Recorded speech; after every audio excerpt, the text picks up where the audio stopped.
எனக்கு அனுமதி அளித்தலுக்கு ரொம்ப நன்றி. இருந்தாலும் அவருடைய கலையை இன்று அவருடைய திருப்பாதத்தில் அமர்ந்திருக்கின்றார் ஸ்ரீ ஐயப்பன் தர்மசாஸ்தா. அவருடைய திருவரலாற்றை பாட வேண்டும் என்று இருக்கின்றேன். ஐந்து கரத்தனை யானை முகத்தனை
கூடி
வந்து எப்படியெல்லாம் மந்தனாகி மன்னனாகி விட்டான் என்று பார்த்தால் அரிக்கும் அருணுக்கும் சேர்ந்தவன் அரிகரசுதன். அப்படியே அரியும் அருணுமாக சேர்த்தவன். அந்த அரிகரசுதன் என்று சொல்லக்கூடிய ஸ்ரீ தர்ம சாஸ்தா எங்கே அமர்ந்திருக்கின்றான்? ஆரியங்காவிலே அமர்ந்திருக்கின்றார். யார் யாரோடு இருக்கின்றார்? இரண்டு மங்கையர்கள். அரிக்கு மரம் விருதுவல்லவா அந்த ஸ்ரீ சஸ்தமா எப்படி அமர்ந்திருக்கின்றார்? ஊரெண்ணை புஷ்கலை என்னும் கண்ணீரை நடந்து கொண்டான்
ஐயப்பன் ஊரடை புஷ்கரையோடு ஆரியங்காவிலே அமர்ந்திருக்கின்றார்.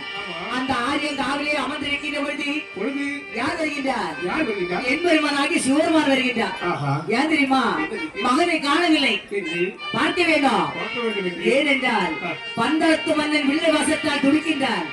அவனுக்கு பிள்ளைகளை தீர்த்து வைக்க வேண்டும் என்று சொல்லி அப்படியே அரியசுரை பார்ப்பதற்காக வருகின்றார்.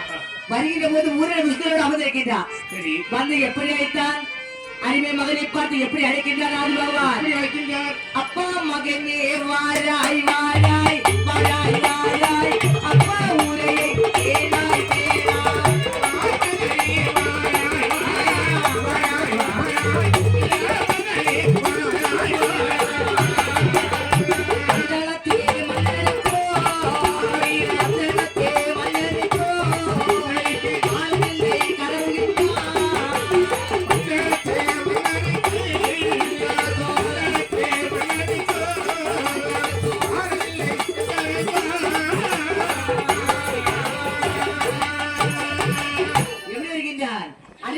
பார்ப்பதற்காக அப்படியே வருகின்றார் ஆதி பகவான். வந்து பார்த்து என்ன சொன்னான் தெரியுமா? அப்பா மகனே, நீ பந்தளத்து மன்னன் பிள்ளை இல்லாமல் கவனிக்கின்றார். அவருடைய பிள்ளை கரைகளை தீர்த்து வைக்க வேண்டும். மா மகனே என்று அழைத்து அந்த பம்பை நதி கரையிலே மாறனாக வந்து அமர்ந்திருக்கின்றான் அந்த அரியர் சொன்னாகப்பட்டவன். அந்த பம்பை நதியிலே வருகின்ற பொழுது பந்தாமெல்லாம் ஒரே கொந்தளிப்பு. அருணை வாசலை வந்து நீ என்ன கேட்டா தெரியுமா? எல்லா துஷ்ட மிருகங்கள் எல்லாம் ஓடுகிறது. ஏன் ஓடுகின்றது? காட்டிலே உயிரையும் பயிரையும் அழிக்கின்றது என்று கேள்விப்பட்ட ராஜசேகர ஊர்வலாட்டேன் என்ன செய்தார்? பரிவாரங்களை எல்லாம் அமைத்து பெரியவரையான சபரிமலை நோக்கி வேட்டையாட வருகின்றார். அங்கே வேட்டையாட வந்த இடத்திலேயே இங்கே பம்பை நதி கிடைக்கின்ற வாழ்ந்தாக அமர்ந்திருக்கின்றார். அங்கே யார் யார் அமர்ந்திருக்க தெரியுமா? யாரை வீசிக்கொண்டே இருக்கிறது சிங்கம் தலைவனே. 5 தலை நாகம் குடைபிடித்துக் கொண்டிருக்கிறது. அப்படியே பாலன் அவதரித்துக் கொண்டு கிடக்கின்றார். பம்பை நதிக்கரையிலே வாழ்ந்தாக அமர்ந்திருக்கின்றார். அப்போதுதான் நட்டு சமம் 12 மணி அளவில் என்ன கேட்க தெரியுமா? வேட்டையாடி விட்டால் மந்தளத்து மன்னன் சிவருமான் இருக்கின்றார். ஐயா பகவானே, எனக்கு ஒரு குழந்தை வேண்டும் ஐயா. அவர் எப்படி கேட்டார் தெரியுமா? தில்லை அம்பல்ல சிவநாதா, தில்லை அம்பல்ல சிவநாதா, ஒரு பிள்ளை தரவு முடியாதா, தில்லை அம்பல்ல சிவநாதா, தில்லை அம்பல்ல சிவநாதா, ஒரு பிள்ளை தரவு முடியாதா, தில்லை அம்பல்ல சிவநாதா.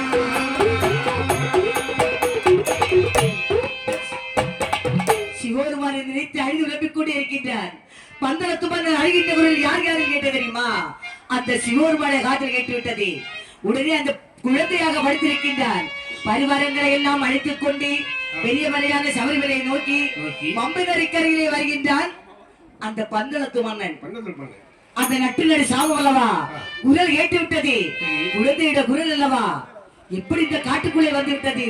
ஓடோடி வருகின்றான். அங்கே வருகின்ற போது என்ன நடக்கு தெரியுமா, அங்கே எல்லாமே அப்படியே அமர்ந்திருக்கின்றான்.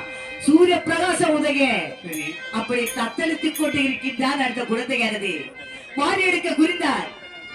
விடுவானா, மோசமான மந்திரி விடுவானா? கண்ணத்திலே மணியோட பிறந்து கிடக்கின்றது அந்த குழந்தையாக. ஆமா, அப்படியே வாரி எடுக்கின்றார். சுவாமி உத்தரவிடுங்கள், இந்த குழந்தையை இரண்டாக வெட்டி விடுகிறேன்.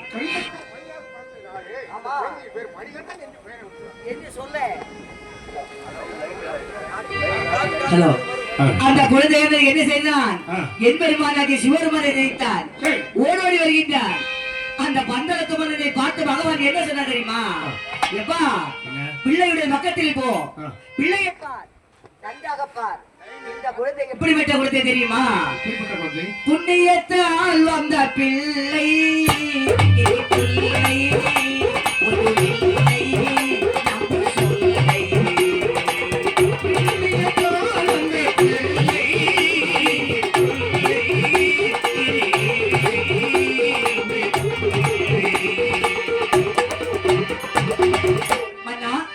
குழந்தையுடைய பக்கத்தில் போ, குழந்தையை பார், நன்றாக பார், கவனமாக பார்.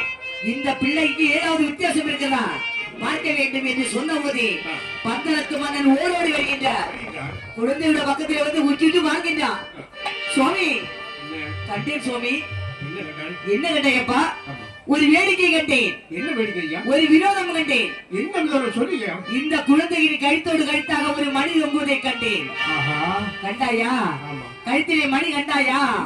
ஆகையினால் இந்த குழந்தைக்கு என்ன பேர் சூட்ட வேணும்?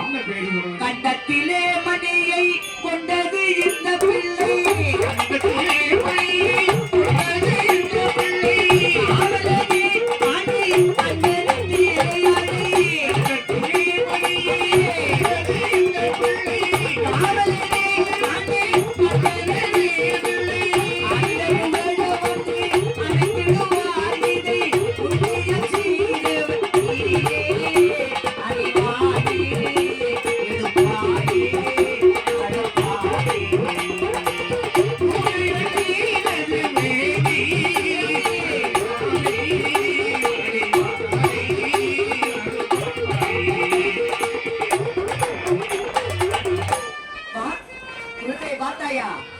கழுத்திலே மணி கண்டதினால் இந்த குழந்தைக்கு மணிகண்டன் என்று பேர் சூட்டிக்கோ. நாமகண்டத்தை சூட்டி அவரையே பந்தளத்து மண்ணை கையிலே கொடுத்தான். குழந்தை கூட எங்கே வருகின்றான்? அரண்மனையிலே ராணி மீனாட்சி இடத்தில் வருகின்றான். அவளுக்கு குழந்தை பாக்கியம் இல்லை அல்லவா? ஒரு கணபதி பொம்மையை எடுத்து தொட்டிலே பூட்டி அருமையோடு தாராடி கொண்டிருக்கின்றான்.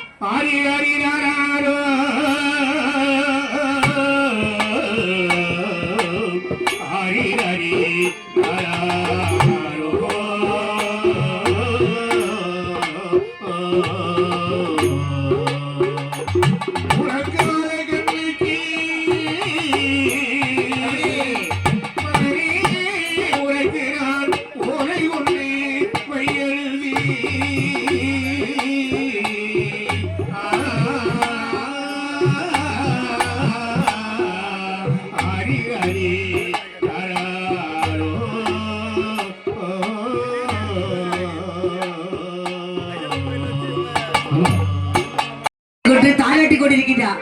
அப்பொழுது குழந்தையோடு வருகின்றான் அந்த பந்தளத்து மன்னன். பார்த்தால் அந்த ராணி மீனாட்சியானவன் ஓடோடி வருகின்றாள். சுவாமி இந்த குழந்தை எங்கிருந்து கிடைத்தது? யார் கொடுத்தார்? அம்மா இந்த குழந்தை யார் கொடுத்தார் தெரியுமா? என் குழந்தை, உன் குழந்தை, அவன் கொடுத்தான், அந்த சிவன் கொடுத்தான் என்று சொல்லிக் கொண்டு அழுது விளம்பி விட்டான் அந்த பந்தளத்து மன்னன். அவன் எப்படி அழுதான் தெரியுமா? பிள்ளைகளை தீர்த்து விட்டாய் பிள்ளை நாதனே, பிள்ளைகளை தீர்த்து விட்டாய் பிள்ளை நாதனே, பிள்ளை நாதனே அவன் ஞான போதனே, பிள்ளை நாதனே அவன் ஞான போதனே, பிள்ளைகளை தீர்த்து விட்டாய் பிள்ளை நாதனே, பிள்ளைகளை தீர்த்து விட்டாய் பிள்ளை நாதனே, பிள்ளை நாதனே அவன் ஞான போதனே.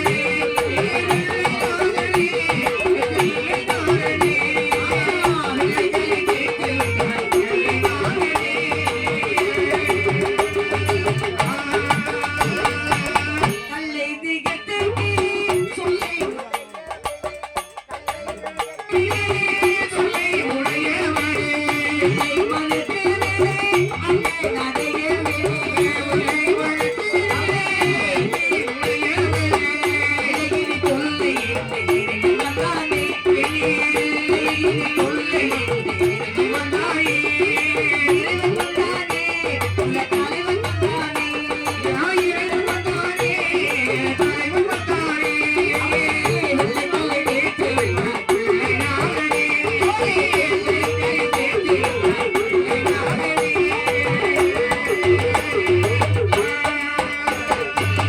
ஏம்மா, ராணி மீனாட்சி தேவி சொல்லுகின்றார் நம்முடைய பிள்ளைகளை தீர்த்து வைத்தார் ஆதி பகவான் தீர்த்து விட்டு விட்டாலவா ஆகையினால் இது என் பிள்ளை உன் பிள்ளை அல்லவா ஆமா என்று சொல்லிக்கொண்டு வாங்கி கொண்டு வருகின்றார் ராணி மீனாட்சியானவன் அந்த ராணி மீனாட்சி வாங்கி கொண்டு வந்து என்ன செய்தார் என்ன செய்கின்றாள் அந்த கிணவதி பொம்மை எடுக்கிறல்லவா ஆமா. அந்த கிணவதி பொம்மை எடுத்து கீழே எடுத்து விட்டான் எப்பா ஆ, மூத்த பிள்ளை அல்லவா ஆமா மூத்த பிள்ளை கணவதினவா இளையபிள்ளை வந்திருக்கான் மணிகண்ட வந்திருக்கான் ஆ, அவனை தங்க தொட்டில போட்டு தாளாட்டணுமா ஆமா நீ செஞ்சு பொறுத்துக்கொள்ள வேணும் போக கொள்ள கூடாதுன்னா இல்லை. என்று சொல்லிக்கொண்டு அந்த அருமை மகளை என்ன செய்தார் மணிகண்டனை எடுத்து செய்தார். அந்த தங்க தொட்டிலை ஊட்டி ஊட்டி. எப்படி தாளாட்டியது தெரியுமா ஆ, பூவே தேனே பூதல்வா நீயே கட்டே கண்டூரந்தாயோ வேதே பூதல்வாய் புண்ணிய கண்ணே கண்ணூரந்தாயே பூவே தேனே பூதல்வா நீயே கட்டே கண்டூரந்தாயோ வேதே பூதல்வாய் புண்ணிய கண்ணே கண்ணூரந்தாயே பூவே எந்தன் பூதத்தினை காத்தோ புரியவே சக்தி கண்டூரந்தாயோ வேதே பூதல்வாய் புண்ணிய கண்ணே கண்ணூரந்தாயே பூதத்தினை காப்போம்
இப்படி அருமை மகனை தங்க தொட்டிலை ஊட்டி மணிகண்டனை தாலாட்டு வாடி பாடி. தூங்க வைத்து விட்டார் அப்படி குழந்தைகள் வளர்ந்து கொண்டு வருகின்றது சரி நாள்கள் மேலியுமாக பொழுது வண்ணமாக பொழுது ஒன்றுமாக எப்படி வளர்ந்து வருகின்றார் ஆ. அதிக மணிகண்டன் எப்படி வளர்ந்தார் தெரியுமா எப்படி? நல்லொரு நல்ல மேனியுமாய் குழந்தைகள் நல்ல வண்ணமுமாய் அழகு பிள்ளை நல்ல சந்திரனிலோ அழகு பிள்ளை நல்ல சந்திரனிலோ வளர்ந்து வர அந்த குழந்தையதே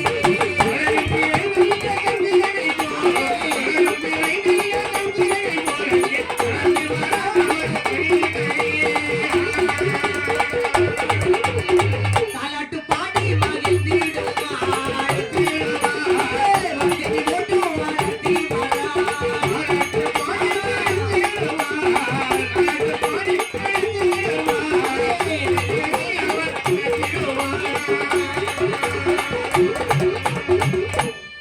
குழந்தையானது நாடொரு மேனியும் பொழுதொருவமாக வளர்ந்து வருகிறது. வந்து வருகிறது. அப்படியே வளர்ந்து வருகின்ற பொழுது அந்த மணிகண்டனுக்கு வயதுகள் எத்தனை தெரியுமா?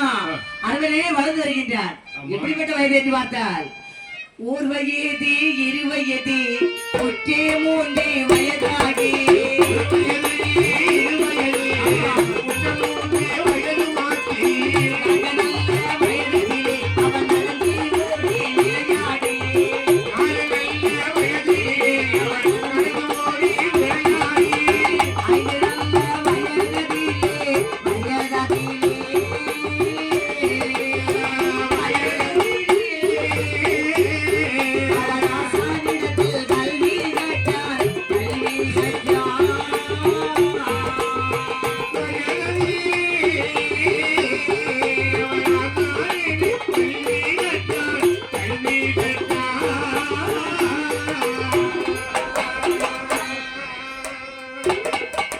அந்த குழந்தைக்கு வயதுகள் எத்தனை? 1, 2, 3, 5 வயது ஆகிவிட்டது. ஆமா.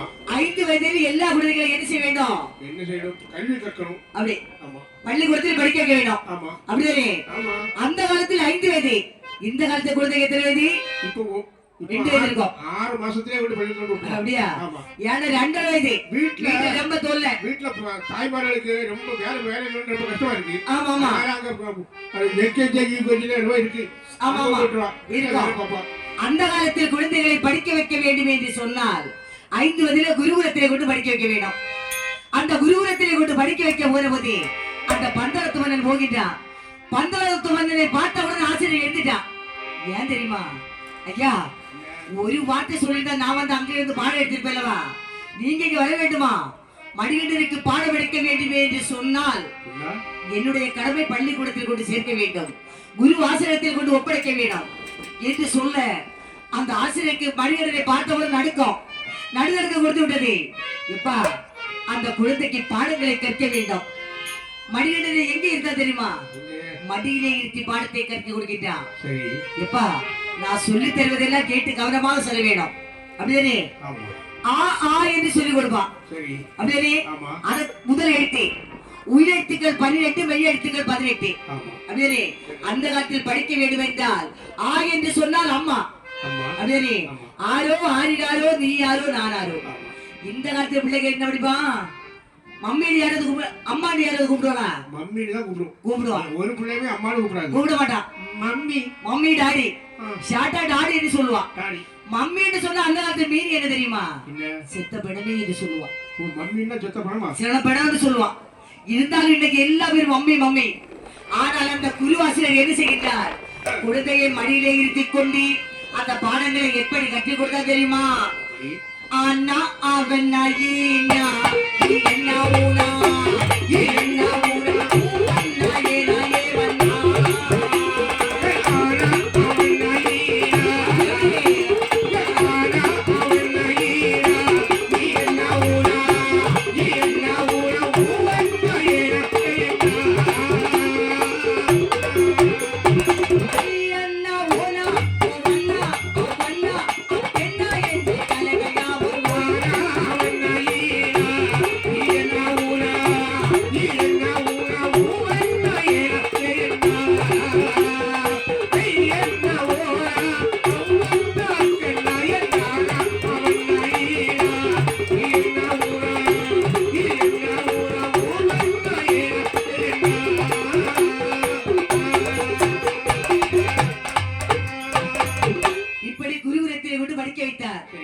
எல்லாமே இப்ப சொல்லிக் கொடுப்பதை எல்லாம் அப்படியே சொல்லுகின்றான். ஒரு வார்த்தை விடவில்லை, எல்லாமே சொல்லிக் கொடுத்தான். வயதுகள் எத்தனை ஆகிவிட்டது தெரியுமா? 7 வயது ஆகிவிட்டது. 7 வயதில் என்ன செய்ய வேணும்? 2 வருடம் குருகுலத்தில் படித்தார். சொல்லிக் கொடுத்ததை எல்லாம் அப்படியே சொல்லிவிட்டான். இனி இந்த மணிகண்டனுக்கு பாடம் எடுக்க வேண்டும் என்று சொன்னால் நான் தான் மேல் படிப்பு படிக்க வேண்டும் அப்படியே என்று சொல்லிக் கொண்டு அந்த ஆசிரியர் என்ன செய்தார்? மணிகண்டனை அழைத்தார். எப்பா மகனே, வா மகனே, இந்த 2 வருடத்தில் படித்தான் அல்லவா, ஒரு உத்தம நண்பரை தேர்ந்தெடுக்கிறான். யாரு? பாபர். பாபர். ஆமா, சரி. பாபரை அழைத்தான். வா என்று அழைக்கின்றான் பாபரை. இந்த மணிகண்டனுக்கு தோழனாக அமர வேண்டும். மணிகண்டனோட தோழன். ஆமா, அவரை எப்படி அழைத்தான் தெரியுமா? பாபரனை தோழனாக்கி அன்பனாக்கினான்.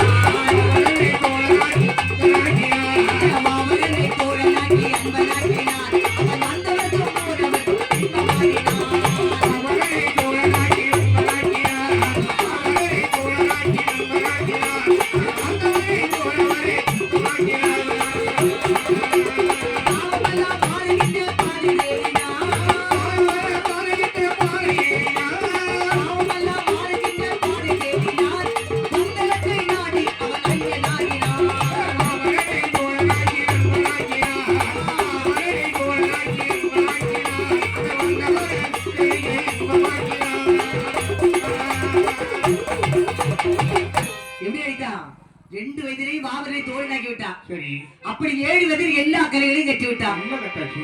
அந்த ஆசிரியர் என்ன செய்கின்றான் குரு யோசிக்கின்றான் நாளைக்கு மணிகண்டனுக்கு பாடம் எடுக்க வேண்டும் என்றால் என்ன பாடத்தை இருக்குது? நான் என்ன பாடம் எடுப்பேன் இருந்த பாடங்களை எல்லாம் கட்டி கொடுத்தாச்சு. சொல்லி கொடுத்துட்டேன். நீ கட்டி கொடுத்த பாடமே இல்லையே. பாடம் ஒண்ணுமே இல்லையே. நான் என்ன சொல்லி கொடுப்பேன்? அவன் நமக்கு பாடம் எடுத்தாலும் எடுப்பானோ என்று மனதில் ஒரே குழப்பம் என்று நினைத்துக் கொண்டிருக்க அந்த மணிகண்டனை அழைத்தான். மகனே வாப்பா, நான் படித்ததை எல்லாம் சொல்லி தந்து விட்டேன். இது எனக்கு படிக்க ஒண்ணுமே இல்லை. உனக்கு வீட்டுக்கு போகலாம். ஐயா, எனக்கு படித்து தந்ததற்கு குரு காணிக்க வேண்டும் அல்லவா? நான் குரு காணிக்கை தர வேணுமா என்று சொன்ன உடனே குரு காணிக்கை கொண்டு வர அரண்மனையில் தங்கு தாமரத்தில் வருகின்றார். இந்த ஆசிரியர் என்ன செய்தார்? தடுத்து நிறுத்தி விட்டார். ஏன் தெரியுமா? எப்பா, எனக்கு குரு காணிக்கை வேண்டாம். நான் சொல்வதை நீ கேட்பாயா? எனக்கு குரு காணிக்கை தர வேண்டும் என்று உனக்கு விருப்பம் இருந்தால் நான் தான் குரு காணிக்கை உனக்கு தர வேண்டும்பா. ஆமா, நீதான்ப்பா எனக்கு குரு. நான் சொல்வதை நீ கேட்பாயா? நான் சொல்கின்றேன். எனக்கு ஒரே ஒரு மகன் இருக்கின்றான். அவன் யார் தெரியுமா? பார்க்க மாட்டான் குருடன், கேட்க மாட்டான் செவிடன், நடக்க மாட்டான் நொண்டி, பேச மாட்டான் ஊமை. இப்படிப்பட்ட மகனுக்கு நான் பார்க்காத வைத்தியம் இல்லையப்பா, கொடுக்காத மருந்தும் இல்லையப்பா. குரு காணிக்கை தர வேண்டும் என்று உனக்கு விருப்பம் இருந்தால் என்னுடைய மகனுடைய நோயை தீர்த்துதாயப்பா. என் மகனை எனக்கு மகனாக திரும்பி தாப்பா. எனக்கு இதுவே காணிக்கை. ஐயா, இந்த நோயை பற்றி எனக்கு எது தெரியும், எனக்கு எது தெரியும் என்று சொல்லிக்கொண்டு அரண்மனையிலே வருகின்றான். தங்க ராபாலத்திலே கொண்டு வர வேண்டும். வேண்டாம் ஐயா, ஏதாவது ஆண்டவனை பிரார்த்தனை பார்ப்போம் என்று சொல்லிக்கொண்டு அந்த தனி அறையிலே செல்கின்றார் 7 வயது மணிகண்ட டாக்டர். அந்த டாக்டர் உள்ள சேர்ந்தார்லவா, மேரியை மெல்ல தடவிட்டார். அந்த குழந்தையோட மேரியை தடவிட்டார். உடனே அந்த குழந்தையானது என்ன செய்தது தெரியுமா? அப்படியே வாய் வீசாமல் இருந்தாலவா, கேட்காமல் இருந்தவன் ஆ ஆ ஆ என்று அழைத்தான். உடனே அப்பா என்று அழைத்தான். அப்பா, ஐயப்பா ஆ என்று அழைத்த போது கூப்பிட்டதை கேட்டான் வெளியிலிருந்து குருநாதன். தந்தை ஏற்று விட்டார். இது மகன் அல்லவா, மகனுடைய குழல் அல்லவா என்று சொல்லிக்கொண்டு எல்லாவரையும் அழைத்துக் கொண்டார். உடனே தடுத்து நிறுத்தி விட்டார். அப்பா, அப்பா, ஐயப்பா, ஐயப்பா, அப்பா அழைத்தான். இந்த குரலை கேட்ட போது அந்த கேட்டான். அவன் அழு விரும்பிக் கொண்டே இருக்கின்றான். அவன் அழு விரும்பிக் கொண்டு அவன் என்ன செய்து கொண்டு வருகின்றான் தெரியுமா? ஊரெல்லாம் சொல்ல ஓடுகின்றான். மணிகண்டன் தடுத்து நிறுத்தி விட்டான். யார் நிறுத்தினா தெரியுமா? ஐயா, இது ஒரு 5 வருடம் இன்னும் பரமரசியமாக இருக்க வேண்டும். யாரும் சொல்லக்கூடாது. அரண்மனையிலே வந்து ரங்கநாபாலத்திலே எல்லா 1 நவரத்னங்களும் கொண்டு பாதாரவந்தங்களை சமர்ப்பித்து விட்டார். சமர்ப்பித்து விட்டு அவன் என்ன செய்தான் தெரியுமா? அந்த அரியர சுராவப்பட்ட ஐயப்பனாகப்பட்டவனை அவனை எப்படி வருகின்றான் தெரியுமா? அவன் ஓடோடி வருகின்றான். ஸ்ரீ தர்ம சாஸ்தா பாகிமா, ஸ்ரீ சபரீசா பாகிமா,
ஐயப்பனுடைய திரு வரலாற்றையே பாடி முடிக்க வேண்டும் என்று நினைத்தாலும் எனக்கு பாடி முடிக்க நேரம் கிடைக்கல.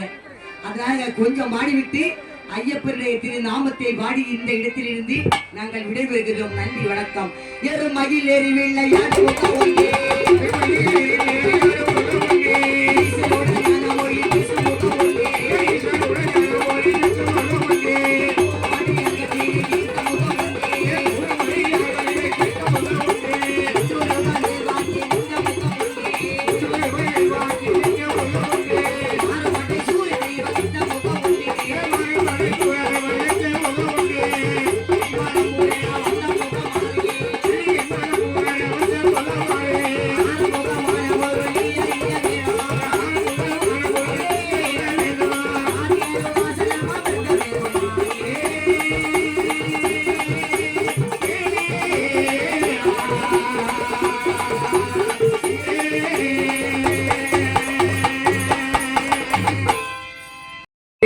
உலகு பிரகராக சுகர முகண்ட நித்ய ஜய மங்களம்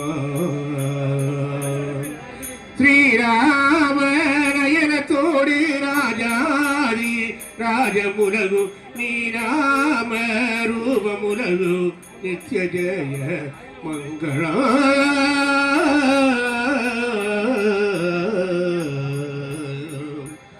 மங்கள